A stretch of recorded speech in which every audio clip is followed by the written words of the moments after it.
मेरे दोस्त, कभी कभी जिंदगी हमें ऐसे मोड़ों पर ले आती है जहां दिल थक जाता है, दिमाग हार मानने लगता है और इंसान खुद से ही पूछ बैठता है, क्या मैं सच में खुश रहने लायक हूं? और शायद तुमने भी अपने जीवन में कहीं ना कहीं ये सवाल खुद से पूछा होगा। लेकिन आज इस कहानी में मैं तुम्हें एक ऐसी यात्रा पर ले जाने वाला हूं जहां दर्द भी है, टूटे हुए सपने भी हैं और फिर उन सपनों को जोड़कर मुस्कुराना भी है।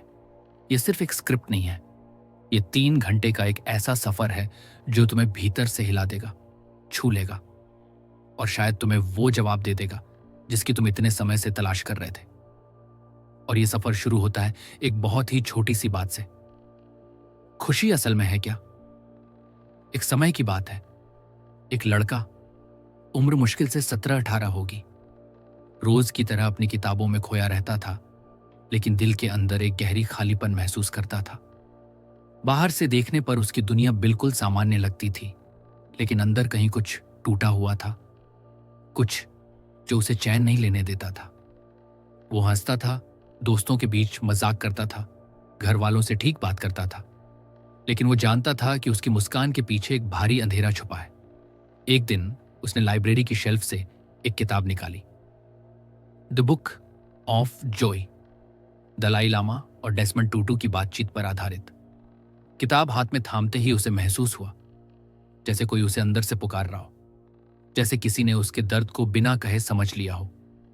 और उस पल से शुरू हुई एक यात्रा, एक ऐसी यात्रा जो सिर्फ उसकी नहीं थी, बल्कि हर उस इंसान की थी जो दिल से टूटा हुआ है, लेकिन हिम्मत अभी भी बाकी है। जब उसने पहला पन्ना खोला, उसे लगा जैसे कोई बुजुर्ग, बेहद समझदार दोस्त उसके कंधे पर हाथ रखकर कह रहा हो, तुम अकेले नहीं हो, हम साथ हैं। और यह एहसास, मेरे दोस्त, यह एहसास किसी चमत्कार से कम नहीं होता। हम सब अपने अपने दुख लेकर घूमते हैं, कोई रिश्तों में टूटा हुआ, कोई सपनों में हारा हुआ, कोई हालातों से लड़ते लड़ते थका हुआ। लेकिन उस किताब ने उसे सिखाया कि दर्द होना गलत नहीं है, उसे छुपाना गलत है, उसे समझना, उसे अपनाना और फिर उससे ऊपर उठकर मुस्कुराना, यही इंसान की असली ताकत है। धीरे धीरे वो लड़का पढ़ता गया, हर पन्ने के साथ उसकी आंखें कुछ और खोलती गईं। किताब में दलाई लामा कहते हैं कि खुशी बाहर कहीं नहीं है, वो हमारे भीतर है, हमारे दृष्टिकोण में है, हमारी सोच में है।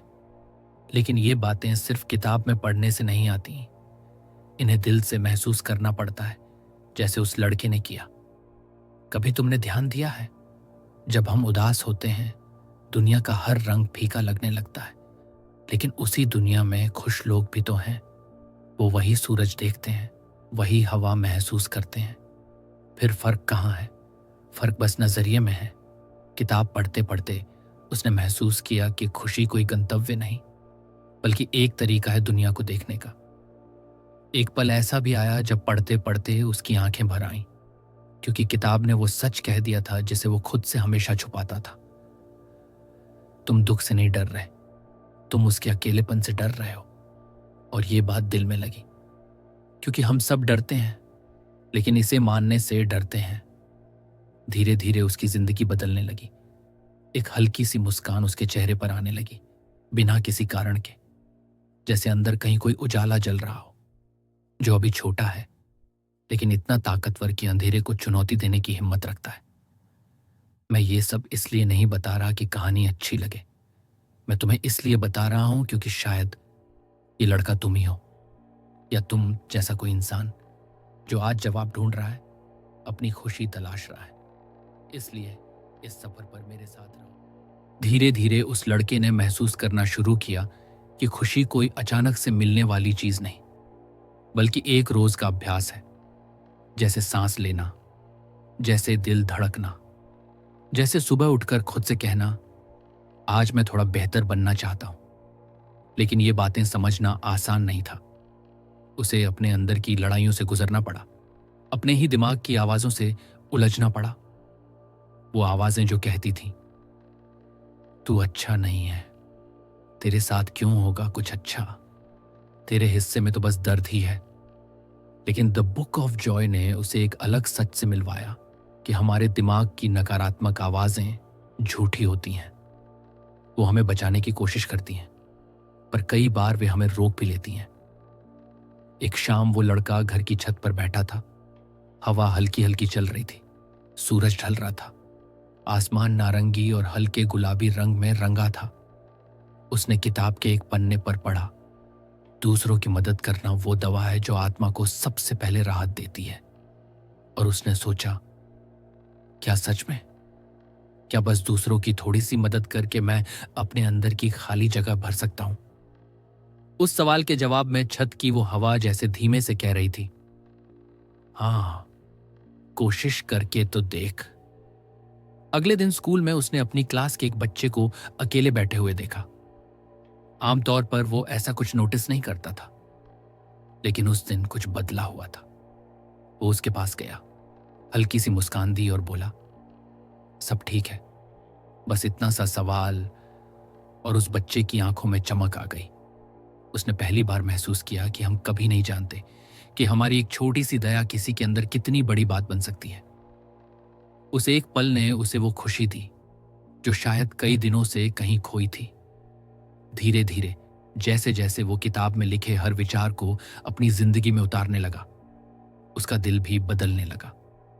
उसे समझ आया कि दुख का मतलब बुरा नहीं होता। दुख हमें सिखाता है, तैयार करता है, मजबूत बनाता है। दलाई लामा कहते हैं, दुख एक अध्यापक है और खुशी उसका इनाम। और ये बात उस लड़के के दिल में उतर गई, जैसे किसी ने उसके अंदर की गांठों को खोल दिया हो। एक रात उसने अपने कमरे की लाइट बंद की और खिड़की के पास बैठकर आसमान की तरफ देखा। तारे चमक रहे थे, वही तारे जो सदियों से इंसानों को यह एहसास दिलाते आए हैं कि दुनिया बहुत बड़ी है और हमारा दुख उसमें बहुत छोटा। उसने खुद से कहा, अगर दुनिया इतनी विशाल है तो मेरी खुशियां भी कहीं ना कहीं तो होंगी। और शायद उसी रात पहली बार उसने खुद को थोड़ी सी इजाजत दी, खुश होने की, मुस्कुराने की और अपनी जिंदगी को प्यार करने की।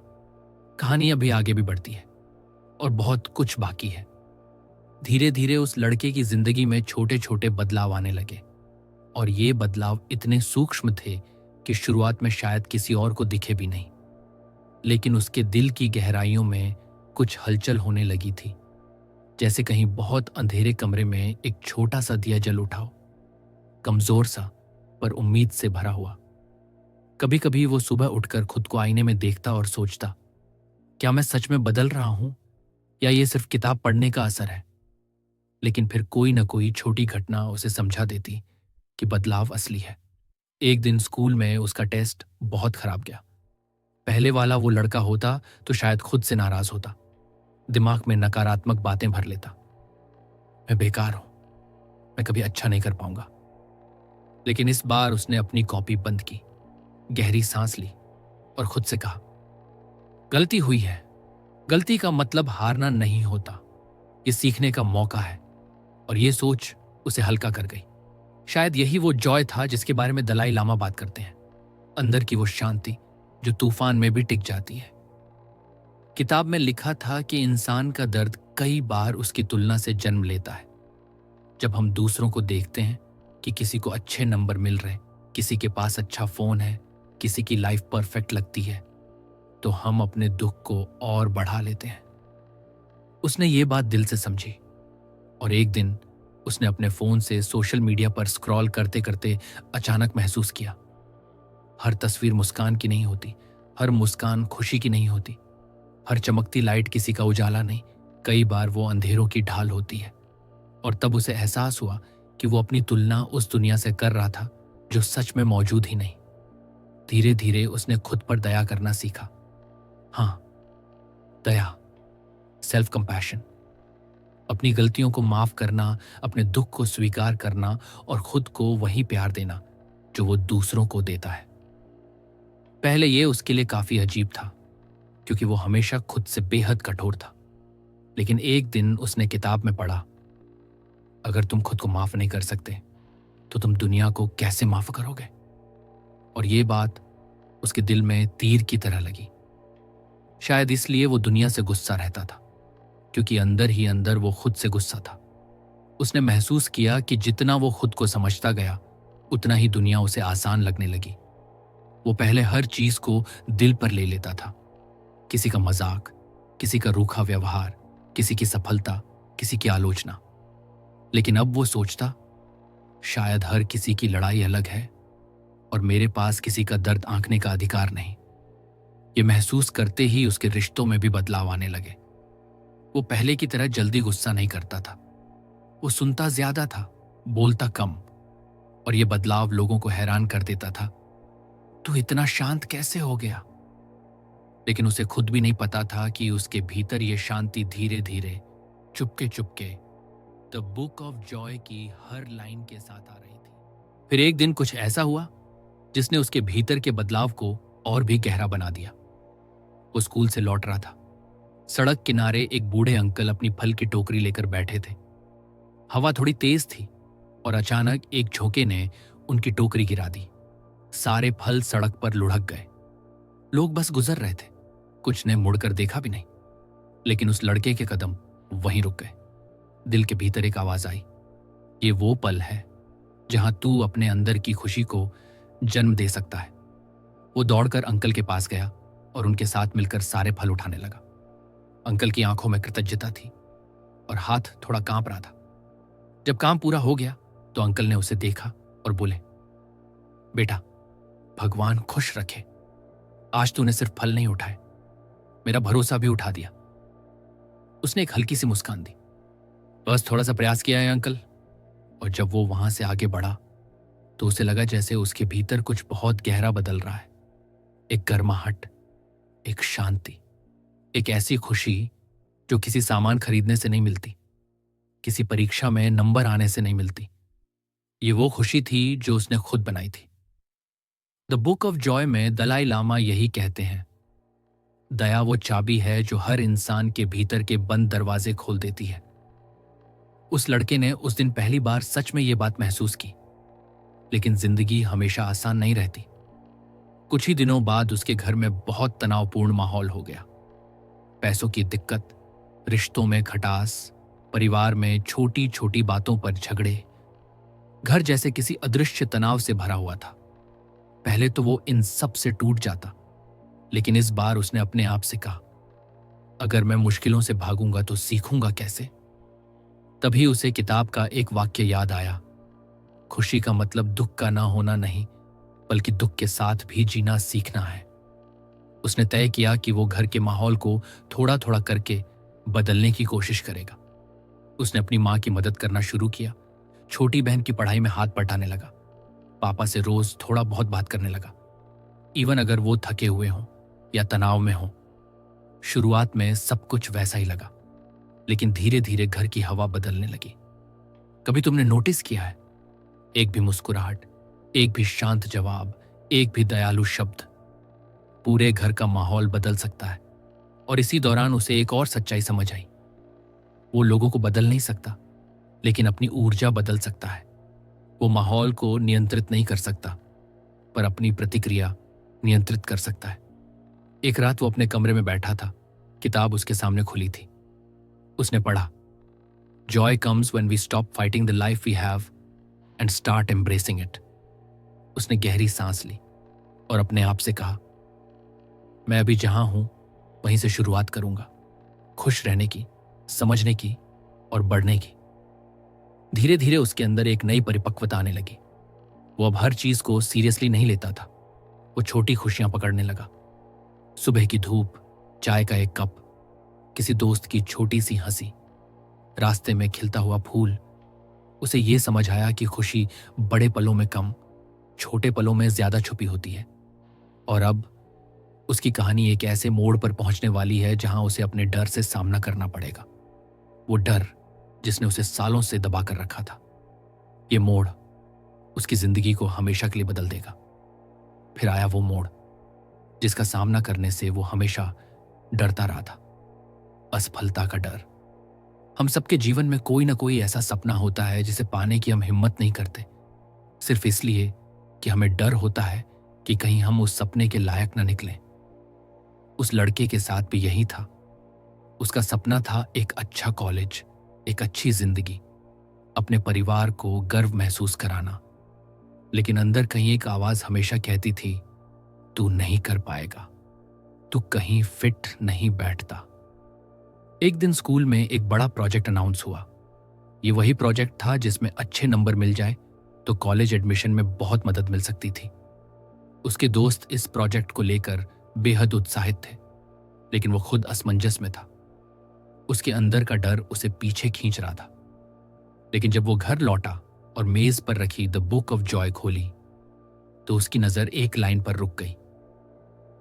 करेज does not mean the absence of fear, it means walking forward even while trembling. उसके अंदर कुछ हिल गया।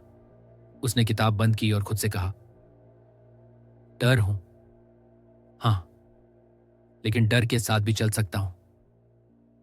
अगले दिन उसने प्रोजेक्ट में हिस्सा लेने का फैसला कर लिया, लेकिन रास्ता आसान नहीं था। शुरुआत में उसका काम स्वीकार नहीं हुआ। फिर उसने दोबारा कोशिश की, लेकिन टीम में किसी को उसका आइडिया पसंद नहीं आया। पहले वाला वो लड़का होता तो यहीं टूट जाता, लेकिन अब हर अस्वीकृति उसके लिए एक नया सबक बन गई थी। हर बार जब कोई कहता, ये ठीक नहीं है, वो सोचता, ठीक है, एक और बार कोशिश करता हूं। धीरे धीरे उसकी लगन देखकर टीचर भी प्रभावित होने लगे। दोस्तों ने भी उसे नोटिस किया। तू पहले जैसा नहीं रहा, अब तू हार नहीं मानता, क्यों? वो मुस्कुराकर बस इतना कहता, मैंने सीखा है कि दुख, डर और असफलता ये मेरे दुश्मन नहीं, मेरे शिक्षक हैं।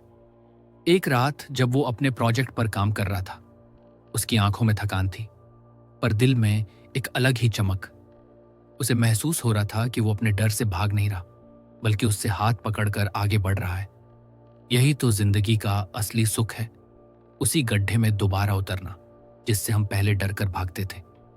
जैसे जैसे दिन बीतते गए उसका प्रोजेक्ट आकार लेने लगा, और एक दिन टीचर ने कहा, यह सबसे बेहतरीन कामों में से एक है।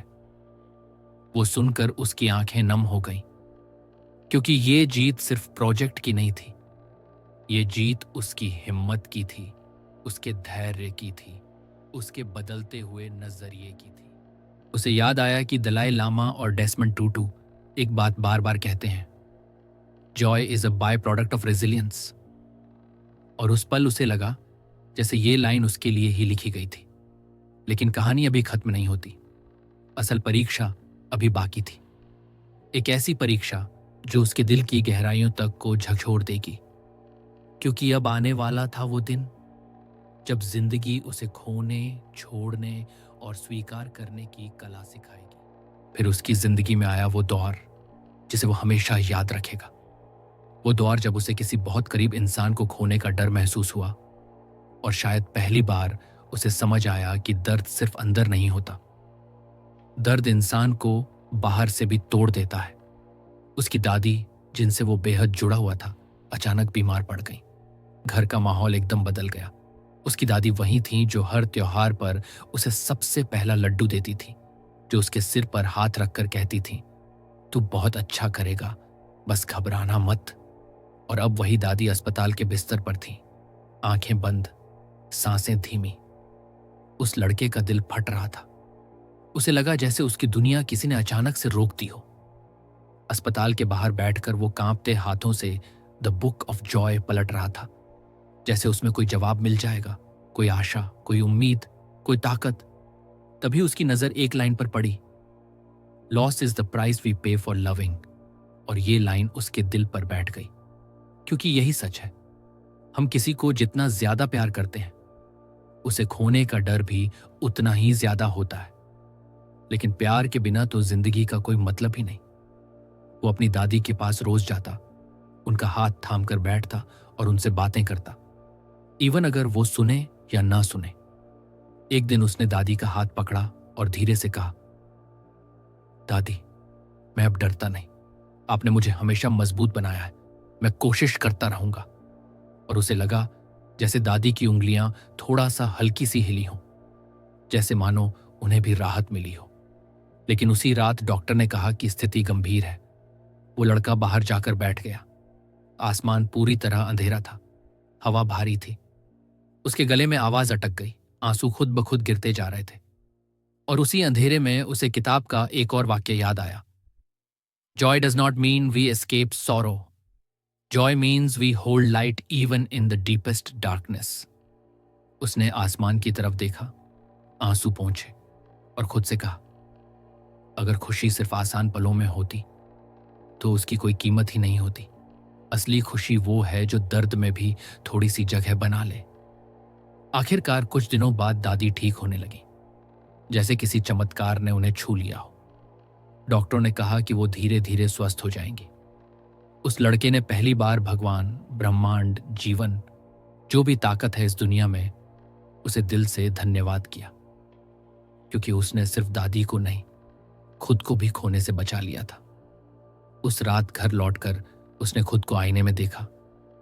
उसने पहली बार पहचाना कि उसके अंदर अब एक ऐसी गहराई है जो पहले कभी नहीं थी। दर्द ने उसे कमजोर नहीं किया था, दर्द ने उसे इंसान बनाया था। और अब उसकी जिंदगी एक ऐसे पड़ाव पर पहुंचने वाली थी जहां उसे खुशी को सिर्फ समझना नहीं, जीना भी था। क्योंकि जिंदगी ने अब उसके सामने नया इम्तिहान रखा था, खुद को स्वीकार करने का, अपनी पहचान को अपनाने का और दुनिया की नजरों से ऊपर उठकर जीने का। आखिर में उस लड़के ने महसूस किया कि द बुक ऑफ जॉय सिर्फ एक किताब नहीं थी, ये उसकी जिंदगी का आईना थी। उसने उसे सिखाया कि खुशी कोई मंजिल नहीं, बल्कि रोज की छोटी छोटी कोशिशों में छिपा हुआ एक सफर है।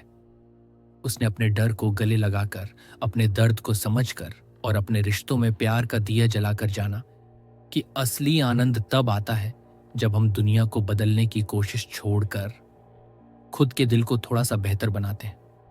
वो अब वही डरपोक, टूटता हुआ लड़का नहीं था। अब वो समझ चुका था कि जिंदगी में चाहे जितनी मुश्किलें आए, उसके अंदर एक ऐसी रोशनी हमेशा जलती रहेगी जिसे कोई भी तूफान बुझा नहीं सकता। और शायद यही वो खुशी है जिसके बारे में दलाई लामा कहते हैं, joy is not in what happens around us, joy is in how brightly we choose to shine within. दोस्तों, अगर इस कहानी ने आपके दिल को छुआ हो, अगर आपको लगा हो कि आप भी अपनी जिंदगी में थोड़ी सी खुशी, थोड़ी सी शांति और थोड़ा सा साहस जोड़ना चाहते हैं, तो इस वीडियो को लाइक करना मत भूलना। इसे अपने उन दोस्तों के साथ शेयर करें जो आज खुद को अकेला महसूस कर रहे हैं, क्योंकि शायद उन्हें भी यही संदेश सुनने की जरूरत है। और अगर आप ऐसी ही कहानियां, ऐसी ही किताबों से निकली हुई गहरी बातें और दिल को छूने वाली सीखें रोज सुनना चाहते हैं, तो बुक मंजिल को सब्सक्राइब जरूर करें। हम फिर मिलेंगे एक नई कहानी के साथ, एक नई रोशनी के साथ, और आपके दिल के लिए एक नया सफर लेकर। धन्यवाद और खुश रहिए, क्योंकि आपकी खुशी आपके ही अंदर है।